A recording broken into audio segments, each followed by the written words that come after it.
So thank you so much for being here today, Loren. I have to say, as I was telling her off camera, this is like a total fangirl moment for me because I've been totally following Loren forever, and I love your outlook on life. First of all, so let's start with that. But when you posted the Estee Lauder ad, and so this was last week or the week before, A couple of weeks ago, yeah. a couple of weeks ago, right? It really caught my attention because Paulina Porzikova, Paulina Porchikova, who, something like that. you know, the Cars was married to Rick Ocasek. Yes. Oh, Like yeah, that's a right. big Revlon model and all this Yes. stuff. She's very And recognizable. Yeah. supermodel, from back in the day. Yeah. I love that they hired her to do. Rehired her. Oh, sorry. Yes, rehired because I didn't realize she had worked for them earlier to do this anti-aging skin line, whatever it was. And the fact that she's 60 years old, the fact that she looks 60, and I mean that in the sense like she's real. She's got wrinkles, she has gray hair, she is stunning. Absolutely oh, there you go. Perfect. I love it. I mean, she looks amazing. Obviously, she's got some pretty good genes going on too, but she looks real. She doesn't look plasticky. She doesn't look like, there's not a single line on her whole face. And as someone I who think is, that exactly what you're saying, I think this is really awesome. yeah, absolutely. Pro-aging, not Sorry, anti-aging. yes, you're right. That's right. Pro-aging. Yes, I totally got that wrong. But she looks like A me. person. Like, I mean, I identify, obviously we don't look the same, but you know what I mean? I identify with someone like her. I wouldn't identify with somebody who's 20 years old that doesn't have a wrinkle to see in their life, right? Yeah. This is such a great ad. I love it. Has anybody else seen this ad previously or on Lauren's feed? It's absolutely incredible. So that's kind of what kind of got this whole conversation started was it was refreshing to see age being celebrated, right? Unfortunately, too often age isn't celebrated. In fact, it's quite the opposite. So I kind of wanted to just start that off. And what was your thought process behind showing this? Like, what did you think of this when you first saw it, Lauren? I think that there's a couple things here. And for those of you who don't know me, my name is Loren Greiff. Please do not say grief because that's not what I'm here to do. And the second thing is that I do have a career consultancy, but aside from that, I really am a loudmouth age activist. I'm not embarrassed about that at all. No, wear that pride, my friend. And I do not mind telling my age. I don't care. I don't think it's about looks. I think it's about attitude, and I think it's about energy. So I'm 16 years old, and I also live in Asheville, North Carolina, which I attribute to part of the energy that I'm blessed to be able to bring to my life. And what inspired me to put this post together was the idea that it was pro-aging, and then as the benefit that they're promising, thank goodness they didn't say, and I wake up looking younger.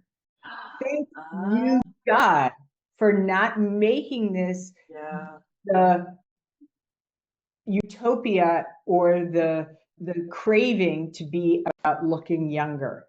Right. We talk about feeling refreshed, looking refreshed. And I know it's very nuanced, but to me, it was a signal. Again, I understand they're promoting a product. They have a recognizable actor, a model, actress, whatever. So it's not fully translating over into us lay people. Yeah. But it is a marker. Mm-hmm. It is a marker that says in my mind, hey, you know what? If this category is willing to put themselves on the line to start kind of making headway within that perception that age is not all that in a bag of chips, other categories can too. And Absolutely. so that's what got me really excited about it. I love that. I think you made some great points because it's the momentum, right? It's starting. I mean, it's not ideal maybe, but it is the right movement, right? And maybe others will follow suit. I pulled up a couple of stats. Let me just pull these up. Pro-aging beauty sales rose 17% in 2023 alone. Now, 17% might not sound like a lot, but when you think of the billions of dollars in the beauty industry alone, that's massive. So, I mean, there is benefit. Well, they hit a lot of backlash, right? Yeah. Yeah. You know, the whole beauty industry has always been, and same with other industries, advertising, technology. These are industries that are notoriously youth obsessed. Oh, for sure. Yeah. And so when they are putting themselves into that camp, it also, of course, is alienating a lot of their buyers. People aren't buying anti-wrinkle medicine. Well, actually, that's not true. They are. They're buying it at any age, because if you look at the stats for plastic surgery, they're not just for older people, younger people too. But my point, I think, really still holds up. Yes, and weight obsessed. Oh, I just saw that. So true. All of these things are like, there is, I completely agree. There's a certain body image. There's a certain age image. There's a certain stereotype for a lot of things. And in so many other areas of our lives, those boundaries have been blurring. Yeah. And also doors have been opening at the same time that there's a lot of resistance. Absolutely. I love the fact that we've actually got a couple or three guys on here, because I know, again, we default to the fact that, oh, this is just a woman's thing, right? Women aging and we have to regain youth and stuff. But I strongly disagree with that. What are your thoughts? And I'll definitely open this up to the guys to chat as well. But what's your take on that? It is definitely a universal issue. Yeah. It is 100%. It's not men, women. It's not white, black. It's not any specific designation. And I've had multiple male clients who have come and said, you know, and one of them, I mean, I was just like shocked that he was willing to say this so candidly, because, you know, I don't know what I'm going to do.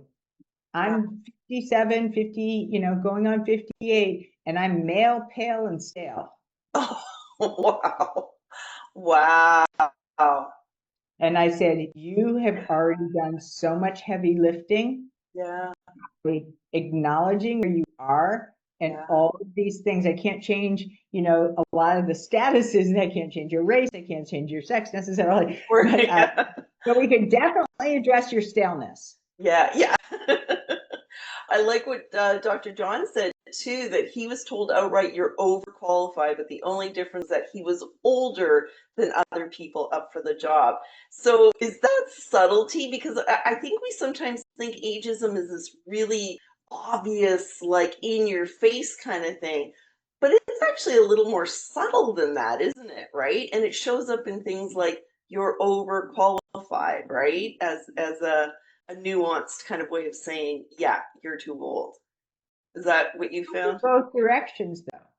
It's it's not just what it's externally delivering, right? You're overqualified. We don't think you really understand technology. You know, are you sure that you know you're up for this kind of very, you know, high energy kind of company, right? It's very nuanced and under the radar. Oh my gosh, would you stop with that cat?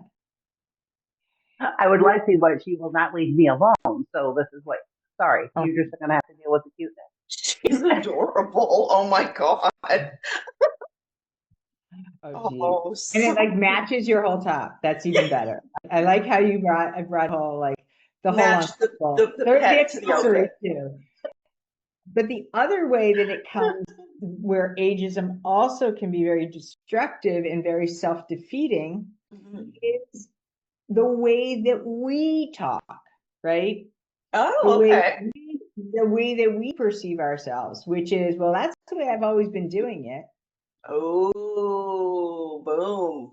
Or something along the line of, giving the ageism claims more power than they deserve, right? Well, they said I have ageism. So we start to Said believe what that they narrative. said. We start to internalize a lot of this. Yeah.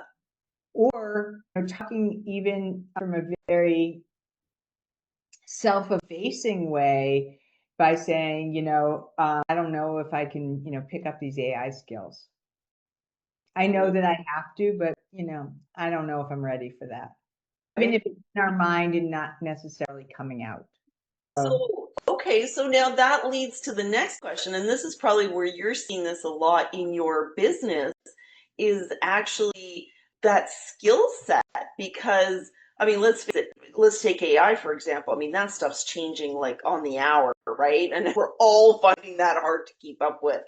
But now are employers possibly using that as a way to kind of weed people out of a certain age?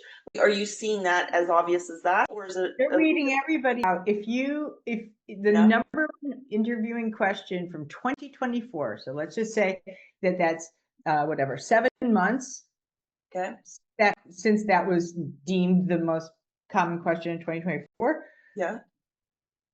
If what you said is true and it's changing every hour, so is the question. So what I'm going to say is that was the number one question. How are you integrating AI into your workplace, into your personal life? How are you doing this? So it's not just older people. It's a cost of entry. You wouldn't leave the house for, in your day life, probably without your cell phone. Yeah. It's becoming so integrated into our system. Just within the past 2 weeks, I started removing any usage that I was using on any of the AI tools that I use with the keyboard. I'm only using voice. I'm only using AI through voice. Because why? Because number one, I don't want to be driving texting. Duh. And number two is, if I'm not testing it, how can I recommend it to other people like my clients? So I've got to test everything that I'm willing to promote or to suggest.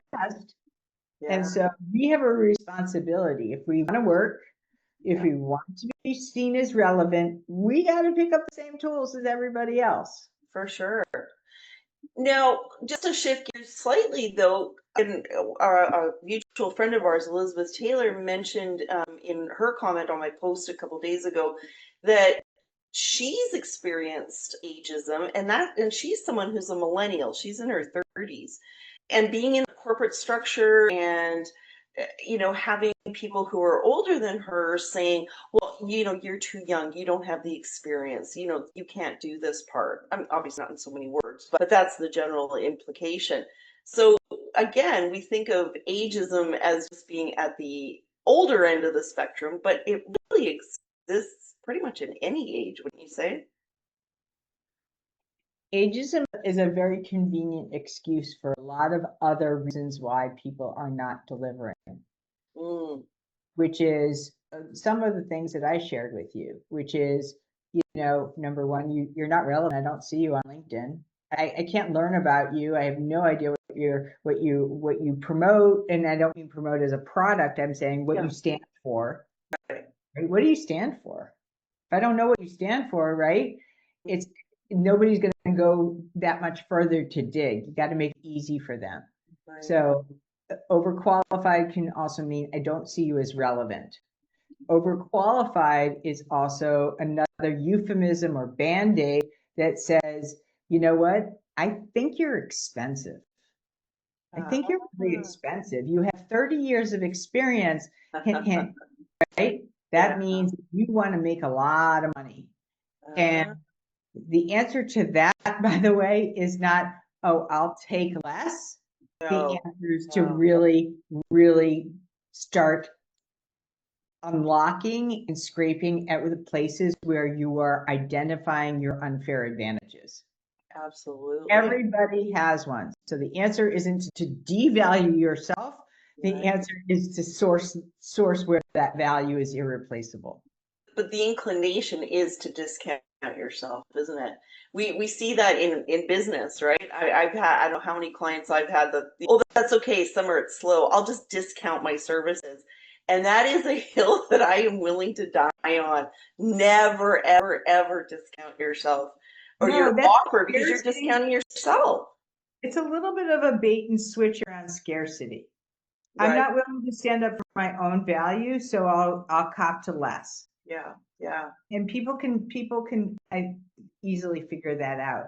And that's not to say money is the be all and end all. No. I'm saying that what I'm saying is you need to make sure that if that's very important to you, Yeah. then achieve it by standing for it and really identifying what that is, so that your words and your actions are in that same level of integrity. Absolutely. You have Yeah. all this experience, then I want to Yeah. know, what does all this experience do for me? I want some of that. Yeah, exactly.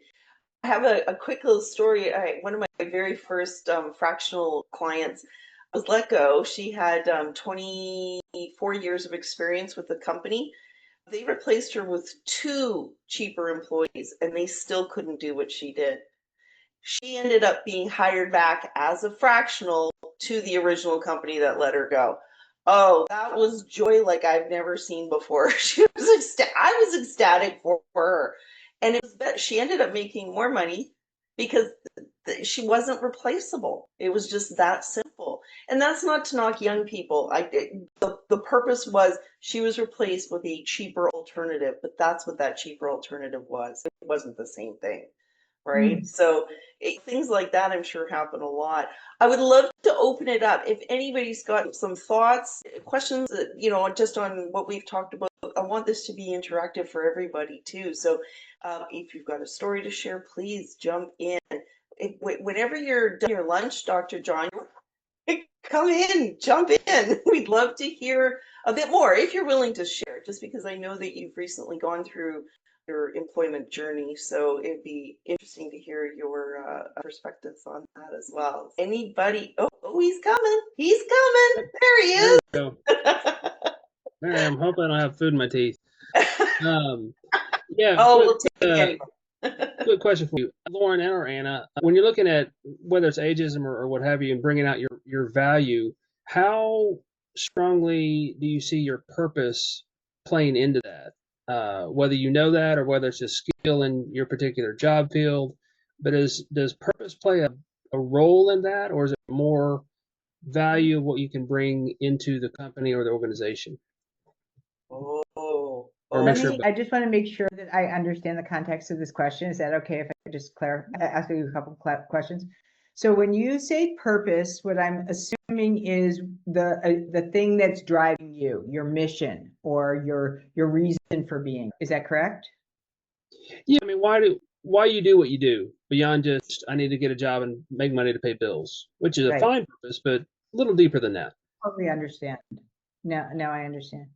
yeah. So there's a very strong, the short answer is they need to be partners.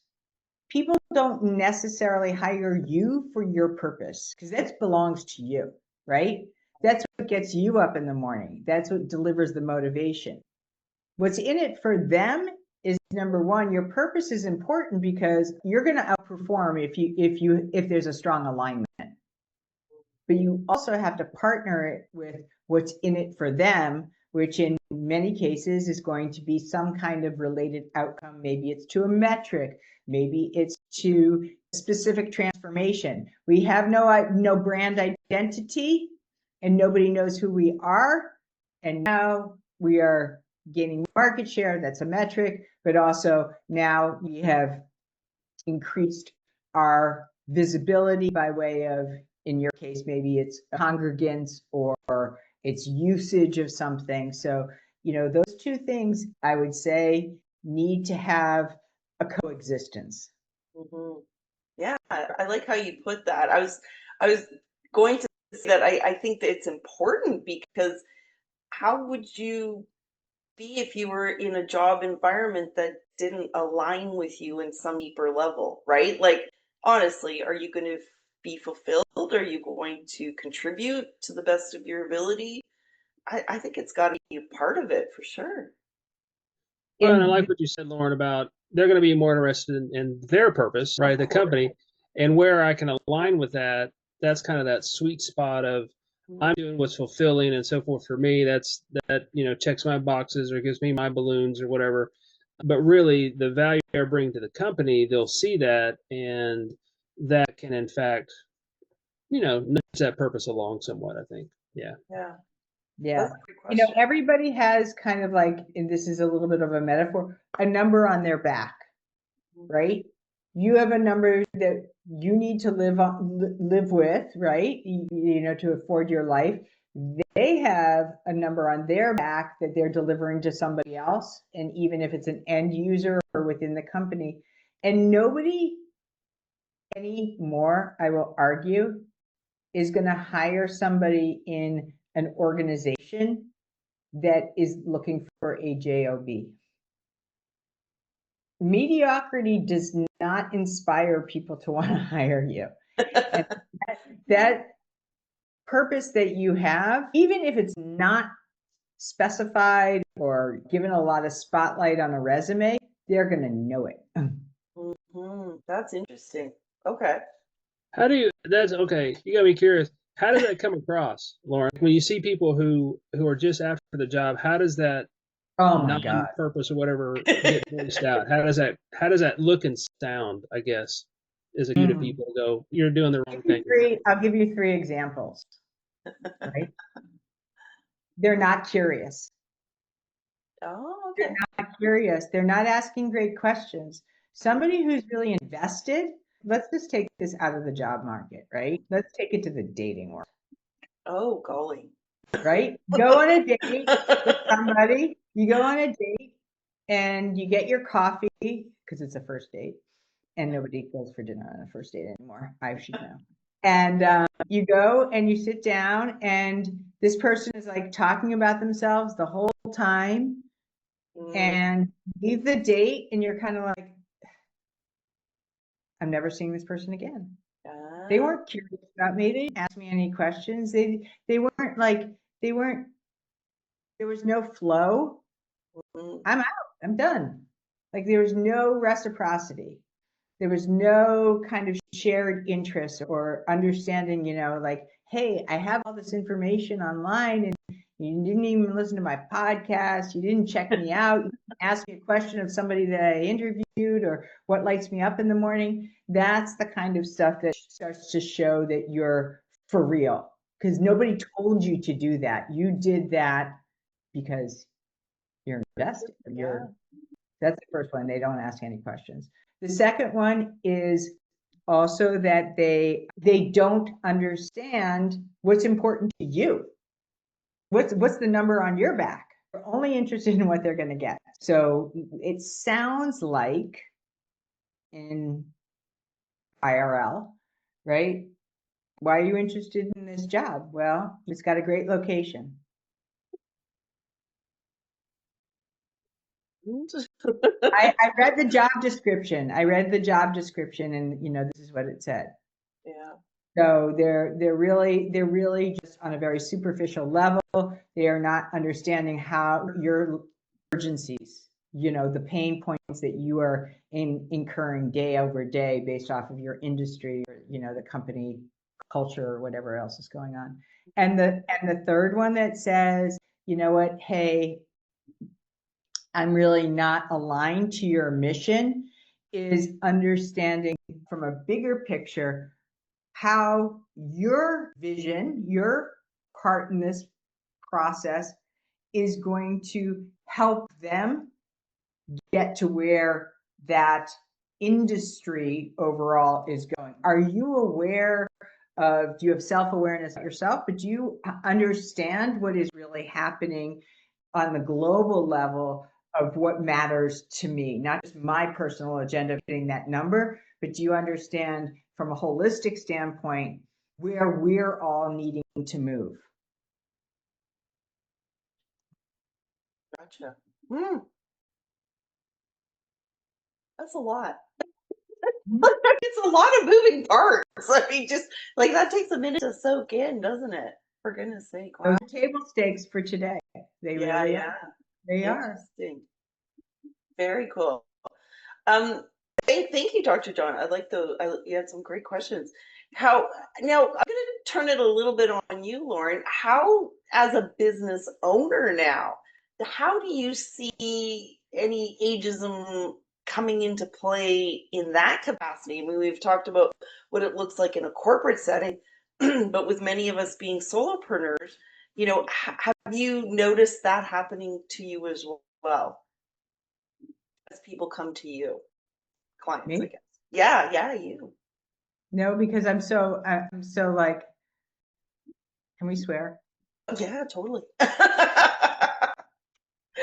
It's a I'm free so like, I don't give a fuck what you think. I don't really care what you think. No. You can Okay. think it all day. You can think it all day long. What you think about me is none of my business. Well, and that's probably how we should feel, right? But I wonder, but have you had a client come to Your you? problem. That's not my problem. Right. Like Yeah. I mean, Ideally they should be hiring you for your expertise, right? Not because of an age thing, right? Necessarily. I mean, it would be kind of ironic. Yeah, right? You want me to help you get past this? Okay. And you're gonna like, no. Yeah, no, okay. I personally haven't noticed it for myself, but I definitely noticed it when my husband and I started our first company. We were both 25, and to go into larger companies to try to get the sale, they're like, well, where's your boss? There wasn't this value attached to me at all. And we would lie. I mean, I'll admit it. We used to lie. We'd be like, oh yeah, just give him a call. He's back at the office. So it would be David, like we would take turns. Oh yeah, she's back at the office. We would take turns because there was no way that 25-year-olds would have that capability to come in and understand what they were doing, right? So it was kind of sort of a weird situation, but I haven't personally noticed it now. What about either one of you, Annette or Patty? I know, Julie, I wonder if you've noticed that as well in your business and life. Anything? Feel free to jump in. I'm going to be calling you out. I really am. Sorry, I'm sending off a kitten. Oh, okay. Lord. Oh, you can Forget bring how it. much energy they have. Oh, there she is. I don't know. I mean, I've never had anybody to say, no, or going with somebody younger or whatever. I have seen where I have talked to somebody and doing what I do, Yeah. and they've talked to somebody else and they've hired somebody younger. I don't know if I take that as because they were younger. Okay. I don't know. Yeah. You It know, hasn't been but I've not had, obvious. right. No, it's not Okay. been anything obvious that I've seen. Okay. Interesting. Yeah. Very cool.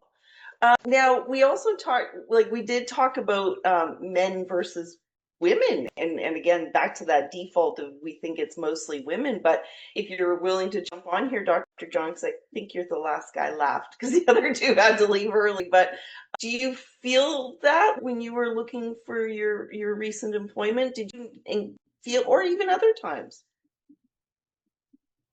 The only time I've seen it in play, Mm-hmm. it was just pretty obvious, was just based on appearance. Oh, okay. Men can get away with gray hair maybe easier than women can in our society because Yep. a man with graying at the temples or is wise and Ooh, distinguished. seasoned and Yes. whatever. Yeah. And then typically women, generally speaking, if there's gray hair, like, oh, they're just old. I mean, it's like Yeah. there's nothing about skills or value or successes. It's all just instantaneously, Yeah. What's your headshot look like, and that gets you in or out. Just Right. snapshot decision kind of thing. And I mean, that's just that I've seen that in play more than I would have liked to have seen it in play. Yeah. You know? It's that judging a book by its cover, isn't it? You Yeah, don't even completely. get a chance to open the book and see what fabulous experiences there are in here. Yeah, precisely. Yeah. Yeah. I Because I mean, totally. there were some applications and places that are like, include a headshot. Well, you Oh. already have a LinkedIn profile. Why don't you just go there and look? Why do I need to send you a headshot? Like, can you not see what you need to see based on what's on LinkedIn? That's Are you interesting. seeing, oh, I need a headshot to see how well you photograph? Like, whatever. I just stopped the application. I'm like, I'm not doing that. Now, that's actually a very curious thing. I wonder what the purpose of that was, to see what you look like. I mean, really, a resume should speak for itself, right? You either got the qualifications or the education, whatever the experience and stuff like that. That's a very curious. Have you ever heard of that before, Lauren? Having to include a photograph like that? That's kind of odd. No, it's illegal. It's illegal. In the United States, it's illegal. Really? Not, Oh, not, not, not in other countries. In Europe, it's very prevalent. oh, interesting. But it's actually legal. Okay. Well, I No, don't because like, agree with that. I mean, this Yeah. is really not a very politically correct thing to say. Mm, If people were being hired based off of their looks rather than their skills, forget it. yeah. And first of all, the applicant tracking system is algorithmically Mm, set up, not ideally be without bias. I can't say that it is, but we right. don't need another layer. Exactly. Yeah, Well, I think they get around that, Lauren, by asking for your LinkedIn profile, which is like, I don't know, 98% of them do. really? Well, I'm sure that that's true. Mm, And there are other things that are happening with your LinkedIn profile that are also part of the algorithmic value. What mhm. I've heard, and I do not have that this is coming from LinkedIn up until very recently, and this is in process. Applicant tracking systems would scrape your profile and keywords, etc. Mm. But now they're also scraping your content. Oh, interesting. And Yeah. what would be the benefit? Just to see what your perspectives are, to see what. First of all, that's what LinkedIn is really there for. It's not a placeholder or like a parking lot.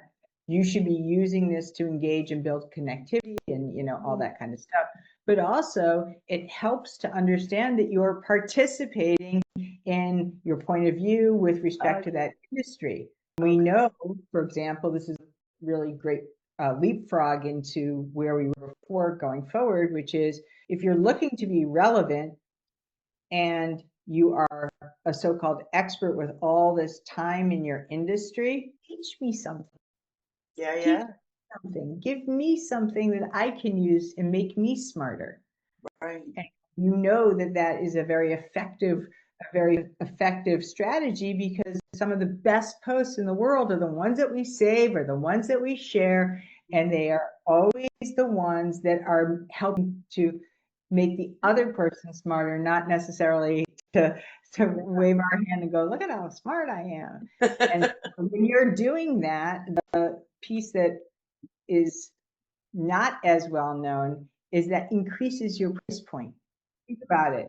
Got this leader over here, and this person is doing all the things to make me smarter. They must know what they're talking about, versus somebody else who's basically like saying, great post. Yeah. When you mentioned that, Dr. I thought of, how companies used to, well, I don't know, I'm sure they still do, check out your Facebook profile to see if you had any incriminating photos of you at last week's bender or something like that. I mean, I don't think too many of us are sharing that kind of stuff on LinkedIn, but I think, yeah, I really hadn't considered what you were saying, Ward, where they're looking at, are you actually an industry leader or expert in your field? I think that's a really good point. Mhm. Just in the few minutes we have left, where do you see this headed, Lauren? Do you see this getting any better? Do you see things slowly changing, or is it going to be so slow we might not see it in our lifetime? We'll definitely see it in our lifetime, and here's why. Demographically, so I am like a complete nerd on this subject, as you have probably figured out. And that's why we're here. Yeah.